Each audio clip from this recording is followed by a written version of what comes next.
여러분, 우리는 살아가면서 누구나 한 번쯤은 무너진 삶의 자리에 서본 경험들이 있을 것입니다. 기괴했던 관계가 깨져버렸던, 그래서 너무나 힘들었던 그 순간들이 있었을 것이고, 애써 쌓아 올린 삶의 터전이 흔들려서 죽을 것 같은 그런 생각이 들 정도로 좌절감에 빠져있는 무너진 나의 삶을 경험했던 시간들이 있을 것입니다. 기고로 품었던 소망이 이루어지지 않은 채 남아있었던 그때도 있었을 것입니다. 여러분, 그 자리는 단순한 실패의 자리가 아니라 어쩌면 우리의 마음이 저 깊은 곳까지 주저앉아 버릴 수밖에 없는 그런 자리였고, 베드로처럼 무력감에 빠져들어서 다시는 일어설 수 없을 것 같은 절망이 느껴지는 그런 자리이기도 하였을 것입니다. 여러분, 오늘 우리가 함께 나누게 될 오늘 본문의 말씀, 이 느헤미야서의 말씀은 바로 그런 자리, 모든 것이 폐허처럼 보이는 바로 그곳에서 다시 시작되는 하나님의 비전에 관한 말씀의 이야기를 우리에게 전하고 있습니다.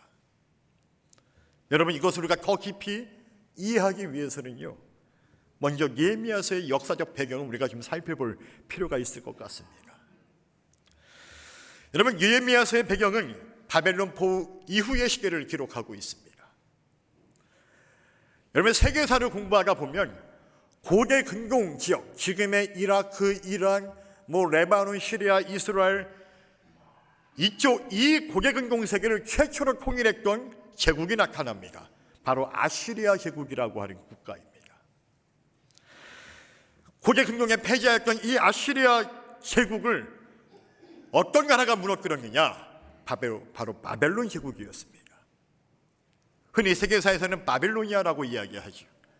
이 바벨론 제국이 일어나서 아시리아를 무너뜨렸고, 뿐만 아니라 남아있던 남왕국 유다, 그 유다를 586년에 예루살렘을 점령하고 함락시킴으로 말미암아 그 남유다를 점령하였고, 남유다의 예루살렘에 있던 예루살렘 성전을 파괴하게 되었고, 그렇게 모든 수많은 이스라엘 남유다의 사람들을 포로로 끌고 가게 되었습니다. 그런데 그렇게 강력했던 바벨론도 시간이 흘러 페르시아라고 하는 나라에 의해서 멸망하게 됩니다. 바로 그 페르시아의 고레스 왕의 칙령으로 말미암아 포로로 끌려왔던 이스라엘 백성들이 다시 그들의 고향 예루살렘으로 돌아갈 수 있는 기회를 얻게 되었습니다. 그렇게 느헤미야도 수많은 포로들과 함께 다시 그의 본국으로 귀국을 하게 되었던, 그리고 일어나게 되는 이야기가 바로 오늘 본문의 말씀이라고 하는 것이죠. 느헤미야와 수많은 백성들이 그들의 본국으로 돌아왔지만, 그러나 폐허가 되어 있었던 예루살렘의 현실은 녹록지 않았습니다. 성전은 어느 정도 재건되었지만, 그러나 예루살렘의 성벽은 여전히 무너진 채로 방치되어 있는 상황이었습니다. 느헤미야가 활동하던 이 시기는 페르시아의 아각사스가 왕이 통치하던 그 시대 가운데에서 그는 예루살렘 사람이 아니라 바로 이 페르시아의 수산궁에 머물러 있던 바로 이스라엘 포로 공동체 출신이 바로 이 느헤미야였습니다. 그는 왕의 술 막힌 관원이라고 하는 안정적이고 영향력 있는 자리에 있었지만, 자신의 모국 예루살렘의 소식을 듣고 깊은 슬픔과 금식으로 기도로 반응하였던 그런 사람이었다라고 하는 것이죠. 이러한 느헤미야의 모습을 성경은 이렇게 우리에게 기록합니다. 우리 느헤미야 1장 1절로 4절까지의 말씀을 같이 한번 읽어보기를 원합니다. 준비 시작.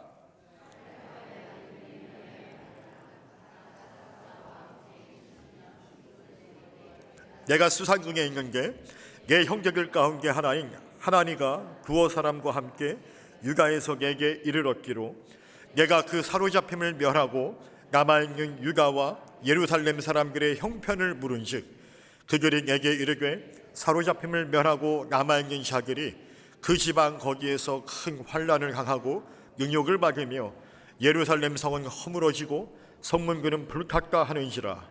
내가 이 말을 듣고 앉아서 울고 수일 동안 슬퍼하며 하늘의 하나님 앞에 금식하며 기도하여. 아멘.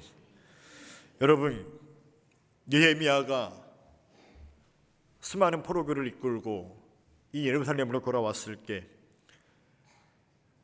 예루살렘의 상황은 정말로 처참하였습니다. 그렇게 그는 그 이야기를 듣게 되었을 때 수일 동안은 울고 슬퍼하며 하나님께 금식하며 기도하는 그의 이러한 모습은 남유다를 향한 단순한 애국심이 아니었습니다. 바로 하나님의 백성들이 수치 가운데 놓여 있다는 그의 영적 아픔을 이야기하고 있습니다. 여러분, 그 당시 고대 사회에서 성벽이 없는 도시는 치욕 그 자체였습니다. 외적의 침입에 무방비일 뿐만 아니라 정치적으로도 종교적으로도 자율성을 상실했다는 의미이기 때문에 그렇습니다. 그러므로 예루살렘의 성벽이 무너졌다라고 하는 것은 단순히 도시 기반의 시설의 문제가 아니라 하나님의 백성으로서의 정체성이 무너져 내린 상태를 상징하는 것이었습니다. 바로 이러한 배경 속에서 느헤미야는 하나님의 인도하심으로 아각사스가 왕의 허락을 받아 예루살렘으로 귀환하게 된 것이었습니다.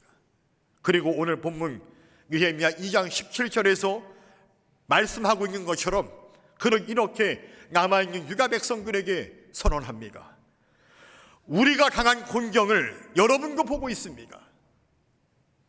예루살렘은 폐허가 되었고 성은 불에 타고 말았습니다. 이제 다시 우리가 예루살렘 성벽을 쌓읍시다. 다시는 이 수치를 당하지 않도록 그렇게 우리가 행동합시다 라고 그렇게 이스라엘 백성들에게 선언하고 있는 것입니다. 여러분, 느헤미야는 결코 수많은 남유다의 백성들에게 자신들의 현실을 숨기지 않았습니다. 그는 폐허를 정확하게 보았고 백성들과 함께 그 아픔을 공유하였습니다. 여러분, 여기서 우리가 깨달아야 할 신앙의 원리가 한 가지 있는 게 그것은 바로 믿음이라고 하는 것, 우리가 소유하고 있는 믿음이라고 하는 것, 그 믿음이라는 것은 어떤 현실을 우리가 부정하는 것이 아니라 무너진 현실 속에서 하나님의 뜻을 발견하는 능력이라고 하는 것입니다. 여러분들의 삶에 무너진 현실이 있습니까? 여러분들의 가정이 무너져 있다면, 내 직장이 무너져 있다면, 내 인생이 무너져 있다면, 내 자녀가 무너져 있다면 믿음은 그 무너진 현실 가운데에서 하나님의 능력을, 하나님의 뜻을 발견하는 것이라는 거예요. 그게 바로 믿음의 사람의 모습인 것이죠. 얼마 전에 제 친구하고 통화를 하게 되었습니다. 그 친구도 사역을 하는 친구예요. 너무나 힘들어하는 그 친구의 이야기를 듣고 나서 제가 어떻게 어떤 말로 그 친구를 위로할까, 순간적인 그런 고민과 기도 가운데에서 저도 모르게 성령님께서 제 과거를 이야기하게 해주시더라고요. 사실 제가 그 친구에게 처음으로 제 과거를 이야기한 거예요. 친한 친구였지만 제가 오픈하지 않았던 그 부분을 제가 처음으로 오픈하게 되었습니다. 친구야, 나도 예전에 이렇게 너무 힘들었던 때가 있었다. 근데 그때 하나님이 다 내려놓게 하시더라. 다 내려놓게 하시더라. 여러분, 믿음이라고 하는 것은요, 그 무너진 상황에서 다시 우리가 하나님 앞에 엎드리게 하고 하나님의 뜻을 구하게 하더라고요. 할렐루야. 하나님, 왜 나에게 이런 시련이 있었고, 하나님, 왜 나의 삶에 이런 무너짐이 있어야 되는 것입니까? 이 상황 가운데서 저에게 말씀하시고자 하는 하나님의 뜻은 과연 무엇입니까? 라고 그렇게 엎드려 기도할 수밖에 없었습니다.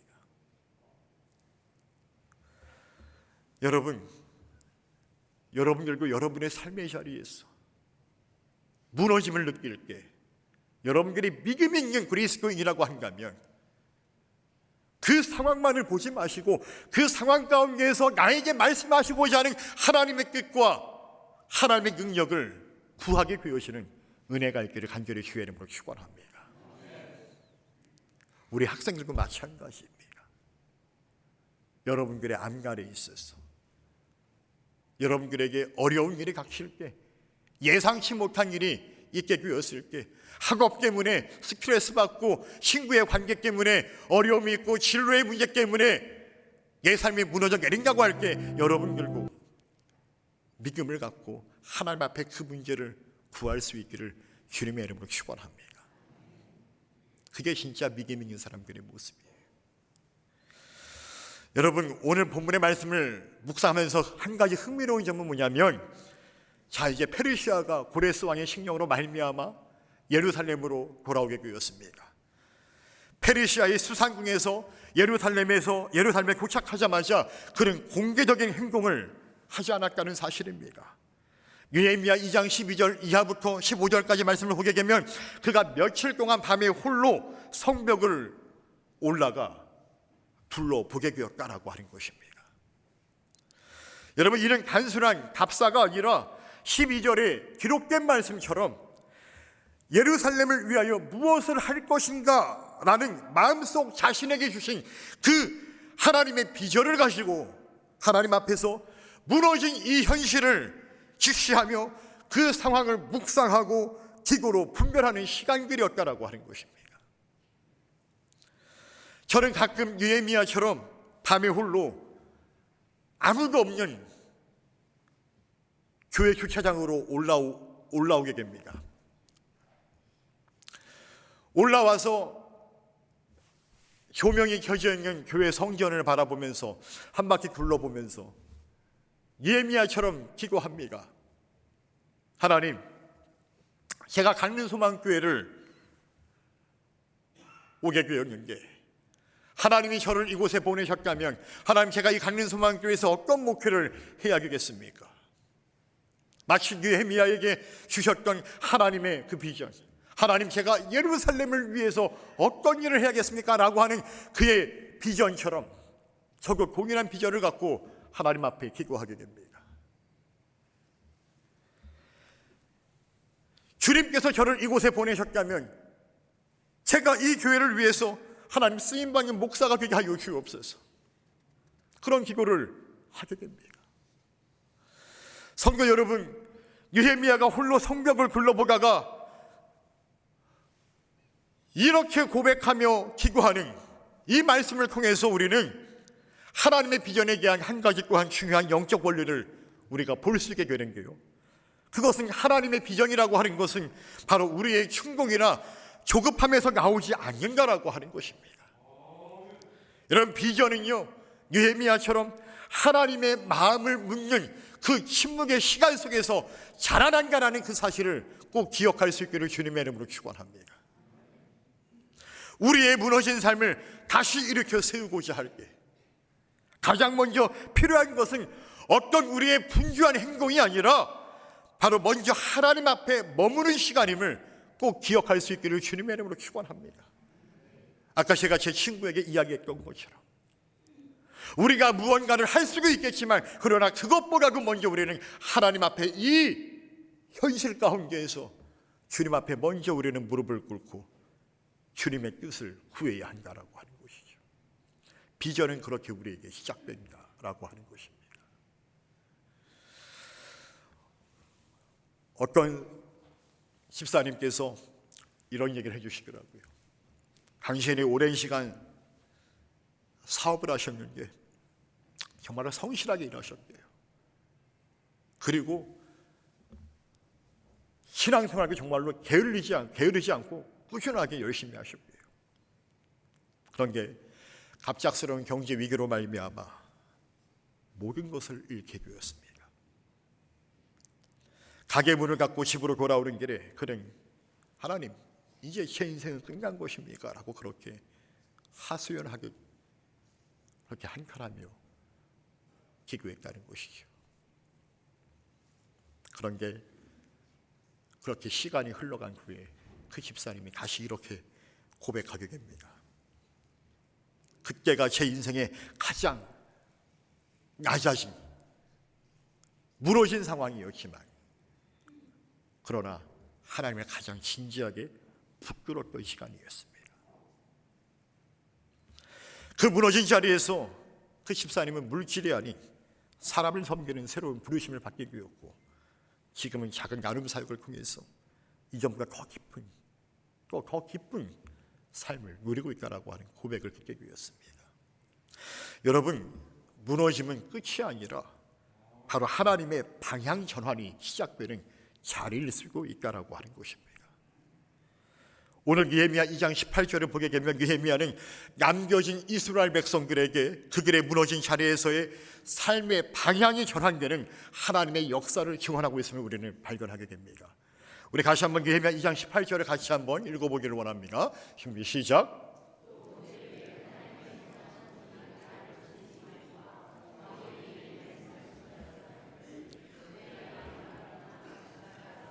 모두 힘을 내어 이 선한 일을 하려 하매. 아멘. 여러분, 느헤미야가 무너졌던 이스라엘 백성들에게 이렇게 말하고 있는 거예요. 지금 하나님께서 나에게 베푸신 선한 손길, 나에게 주신 비전이 있습니다. 그리고 페르시아의 아각사스가 왕이 나에게 한 말이 있었습니다. 그 비전과 그 말을 그들에게 들려주었을 때 이스라엘 백성들이 대답하기를 모두가 일어나서 함께 우리가 다시 이 성벽을 건축합시다라고 그렇게 그들이 화답하고 응답하였다라는 얘기예요.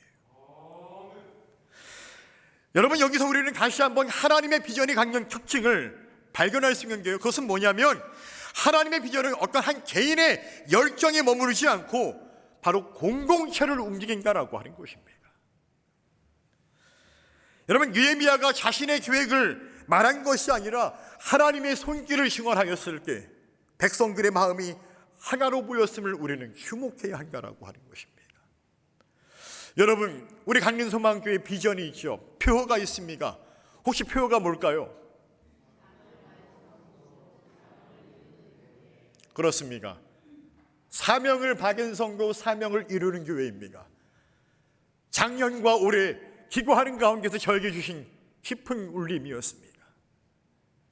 여러분께 이 표어가 저 한 사람만의 표어로 끝난다면 이게 대체 어떤 의미가 있겠습니까?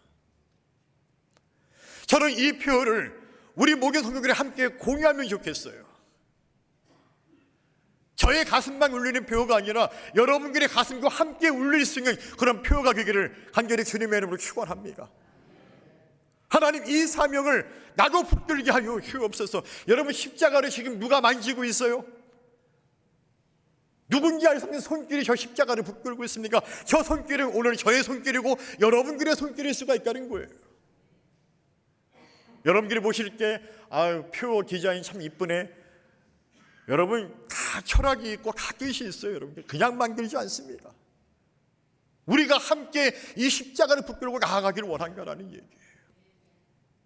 여러분, 우리 교회 목회 비전이 있습니까? 혹시 무엇일까요? 저 위에 써 있죠. 기계와 감동 있는 교회입니다. 제가 우리 강림소망교회 처음 부임할 때부터 제가 여러분들에게 선언했어요. 우리 강림소망교회는 이런 교회가 되기를 원합니다. 기계와 감동 있는 교회. 그 어떤 사람도 우리 교회를 통해서 예수 그리스도를 믿음으로 말미암아 무너졌던 자신의 삶이 다시 기계가 있고 감동 있는 삶이 되기를 원한다라고 하는 거예요.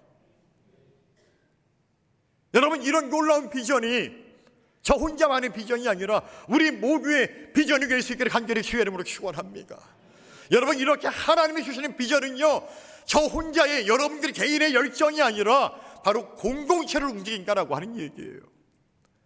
여러분들이 그런 비전을 갖고 있으면 여러분들의 가족 구성원들이 동일하게 반응할 것입니다. 여러분들의 직장에서, 여러분들이 속한 그 모든 곳에서 여러분들의 속교, 여러분들의 선교에 함께 모두가 반응할 수밖에 없다라는 얘기예요. 이게 바로 하나님의 비전의 특징이다라고 하는 것입니다. 여러분, 고린도전서 12장에서 바울은 교회를 몸에 비유합니다. 각 주체가 서로 연결되어 있음을 우리에게 말하고 있습니다.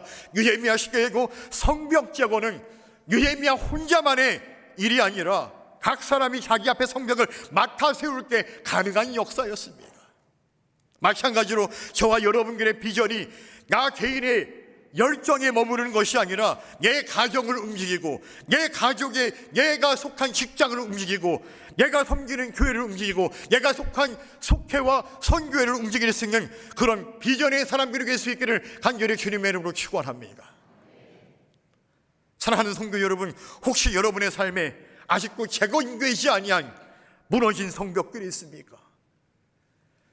그 재건되지 않은 성벽이란 여러분들의 가정의 문제일 수 있고, 신앙의 침체요, 관계의 단절이요, 혹은 스스로에 대한 깊은 좌절과 낙담일 수도 있습니다.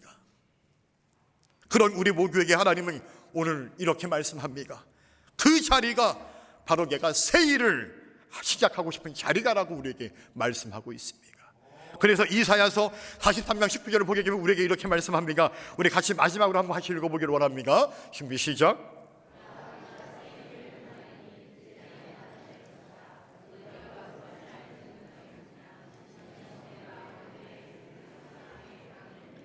아멘. 보라, 내가 새 일을 행하리니.